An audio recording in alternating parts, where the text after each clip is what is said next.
Fellow at the Foundation for Defence of Democracies and former spokesperson for the Israel Defence Forces. Many thanks for your time on the programme today. There's quite a few events in the region, so I'll take one by one. Throughout this conflict, journalists, aid workers have been killed. Now the head of the WHO has been caught in the crossfire. Israel often emphasises its attacks are precision strikes. What went wrong with its intelligence this time? I don't think that, first of all, good morning here from Israel, and thanks for having me on. I'm not entirely sure that much went wrong.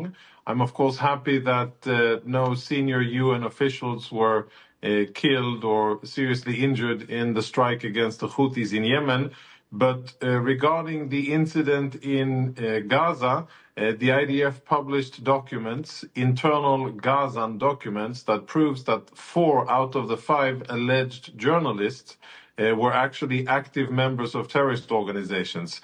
What I think really is worthy of mention is that there is systemic abuse by Palestinian terrorist organizations of all of the humanitarian professions, whether it is really working behind or from within UNRWA, or using the pretense of being a journalist or a medical professional or a UN aid worker. We've seen that all across the region, specifically in Gaza by Hamas.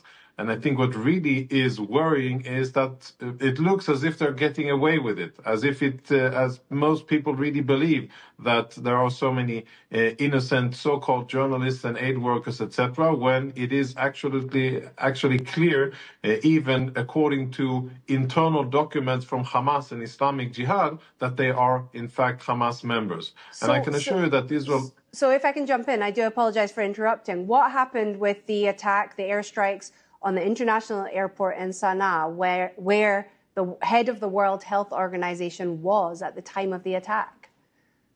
Well, obviously, he wasn't targeted, and neither were any civilians. The aim here is to disrupt Iranian provision of weapons to Houthi terrorists.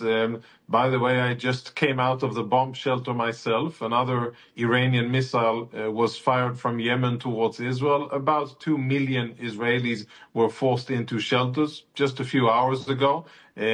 Sadly, that doesn't make the cut of being interesting news, but that is the reason why Israel is retaliating against the Houthis.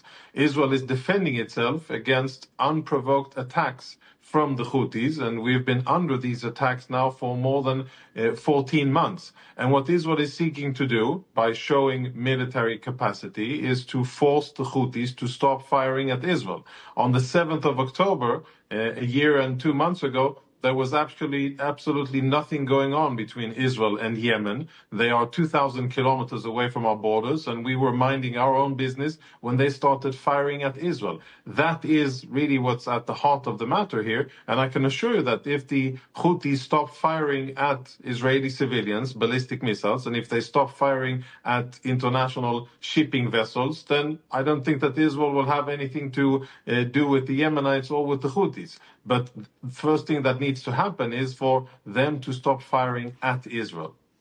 Okay, you say that terrorists, so-called terrorists, are using aid workers, medical workers, journalists as a cover. There has been a lot of criticism that aid and medical workers have not been allowed to do their jobs in Gaza in particular. Dr. Tedros, who leads the WHO, has in the past said the work of the health workers is impossible and they are directly in the firing line.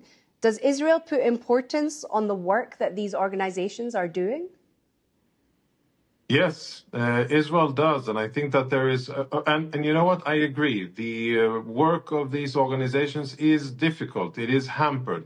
It is hampered by the fact that it is a war zone. And it is also hampered by, of course, Israeli operations as a combatant. And it is hampered and abused by Hamas. We've seen systemic use of ambulances, for instance, by different terrorist organizations, Red Crescent ambulances that have been used as combat taxis, battlefield taxis for Hamas operatives. We see continuous systemic use of hospitals all across the Gaza Strip by Palestinian terrorist organizations. And I think that is so horrible because it denies Gazans, who obviously really need medical attention, what they should be getting, because it puts them in danger and it brings fighting to a place where fighting shouldn't be. But we see terrorists abusing schools, mosques, hospitals, medical facilities, and of course, they're deeply embedded in UN, specifically UNRWA,